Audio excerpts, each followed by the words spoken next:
It's the Wilk Report. I'm Michael Wilk, coming to you from Cleveland, Ohio, with further developments in the tug-of-war over Spider-Man between Sony and Disney. Got a lot to unpack here, so let's get down to it. Because right now it seems that there's a tug-of-war over Spider-Man director Jon Watts. Again, this is dated from August 23rd. Article by Mike Fleming via Deadline.com. As the dust settles on the Disney, Marvel, and Kevin Feige exit from the Sony's Spider-Man franchise, the next looming tug-of-war might well be over director Jon Watts, who catapulted from the small-budget Sundance film Cop Car to the A-list helmer of the $880 million grosser Spider-Man Homecoming and Spider-Man Far From Home, which just surpassed the 007 film Skyfall to become Sony's highest grossing film at $1.11 billion.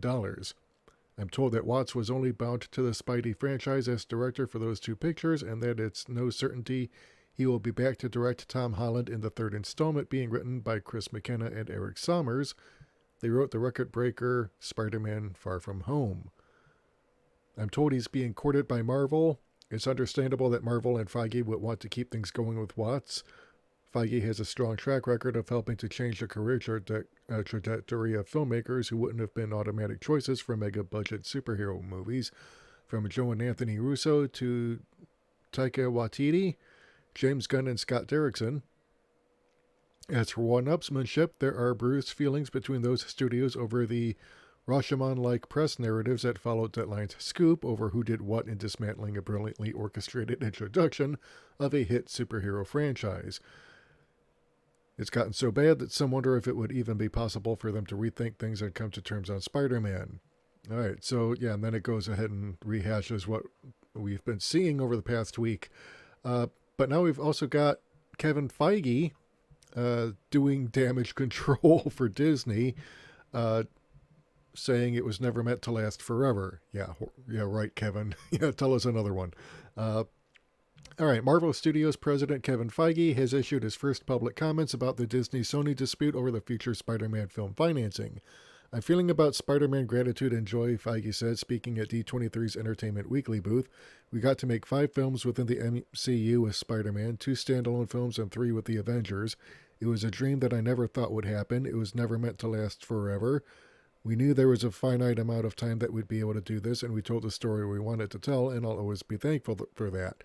No, Kevin, no, stop your lying, okay? Because, I mean, first of all, you went ahead and did Disney's bidding by lying about Avengers Endgame becoming the highest grossing movie of all time.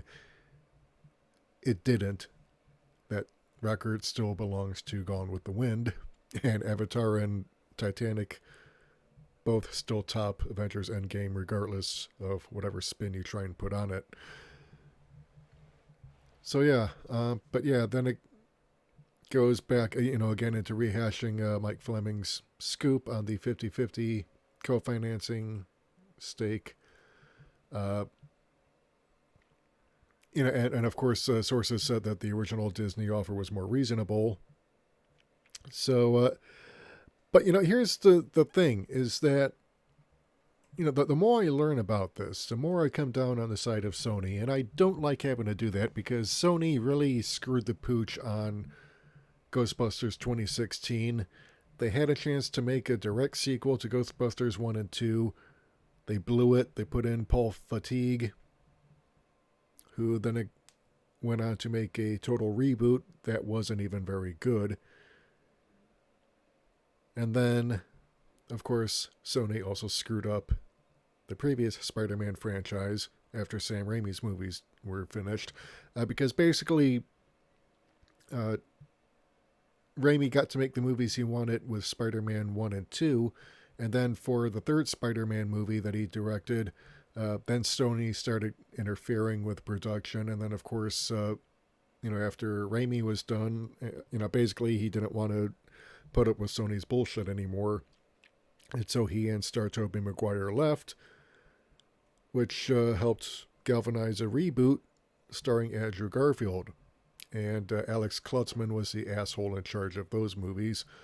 And of course, we know what happened to them. They flopped. So, needless to say, I'm not a fan of Sony. But having said that, Disney was clearly in the wrong here. They got overconfident. They thought Sony was in a weaker position than they really were because Venom did well at the box office, surprise hit. Into the Spider-Verse, another surprise hit. So obviously Sony appears to be learning from its mistakes insofar as, not making a total cluster screw of Spider-Man, or at least properties associated with them. But Disney decided that they wanted much, much more. Basically, they wanted to alter the terms of the deal, a la Darth Vader in Empire Strikes Back, and take a bigger chunk. And let's face it, Disney really got more than they deserved from the previous deal because Sony was putting up the bulk of the costs for producing the Spider-Man movies for Disney. They put up the bulk of the costs, so yeah, naturally they got the bulk of the box office ticket sales. That's only fair. I mean, Disney's 5%, might seem like a pittance, but if you think about it, Disney has 100% of the merchandising. And if you look at John Campia's video on the subject, and, I'm not a fan of Campia either, but, he actually talks about the way Disney screwed up, because Campia is a huge Disney fan, okay? There's, he's a total... I wouldn't say he's a shill for Disney because he has been willing to call Disney out whenever they screw up like this, and he certainly is calling them out for this. But yeah, I mean, he pretty much pointed out, look, Disney got cocky. They decided to demand more than what they really had any business asking for, and Sony was uninterested in, that they were uninterested in submitting to Disney's extortion tactics. Because if you think that Kevin Feige is telling the truth here, he's really not. Because there were plans to make more Spider-Man movies in the MCU, okay?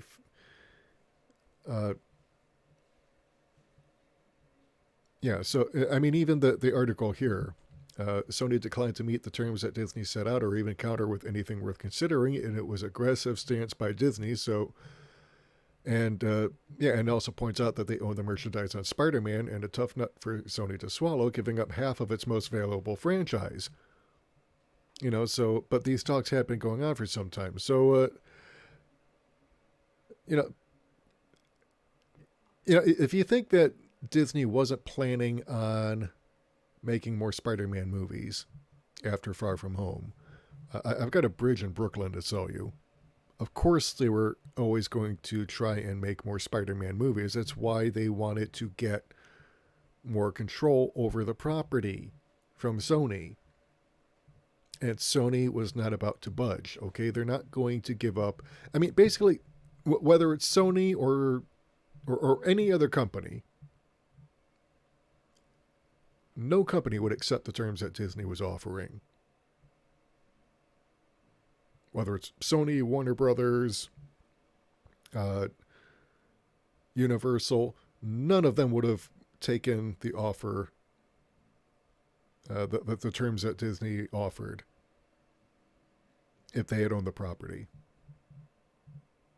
It was a complete act of extortion. And for Feige to go ahead and be a company guy on this just is really disappointing because, I have a lot of respect for Kevin Feige. Don't get me wrong. He's done a lot of good for Marvel, even though the comics have really gone downhill, but, that's the industry in general. And it's got nothing to do with the costs of print media going up. I mean, that's part of it, but, people still like to read a physical comic book. They like to, I mean, Stan Lee, God bless him, put it in his typical blunt fashion. He likened comic books to boobs, okay? they're nice to look at, but they're even better to hold. Yeah, we miss you, Stan. We really do. But yeah, that's basically it. So, what do you think about all this? I want to get some feedback from viewers in the comments section, because it does seem to me that, as much as I dislike Sony, okay, right now I have to dislike Disney even more. I mean, only part of it, the reason for it being that they just seem intent, much like AT&T, on gobbling up everything in sight, and then homogenizing it, corporatizing it, ripping the soul out of it. I do have my problems with Disney on principle, but it seems like the behind the scenes drama here, Disney is really screwing up here. Okay, they have accomplished a lot with Marvel, but they have no business being this arrogant. They pretty much ruined Star Wars, much the same way Alex Klutzman and Jar Jar Abrams ruined Star Trek. They've pretty much turned a multi-billion-dollar franchise at Lucasfilm into a money loser at the box office. Okay, you started off with over $2 billion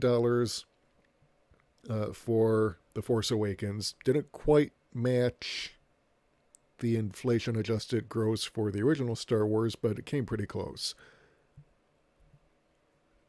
Rogue One and The Last Jedi did half as well. Solo lost money at the box office. And the theme park at Disney for Star Wars Galaxy's Edge, it's really not getting any real business. Partly because the prices are too high. But all this is just, like I said, it's mind-boggling because Disney had no right to get this greedy.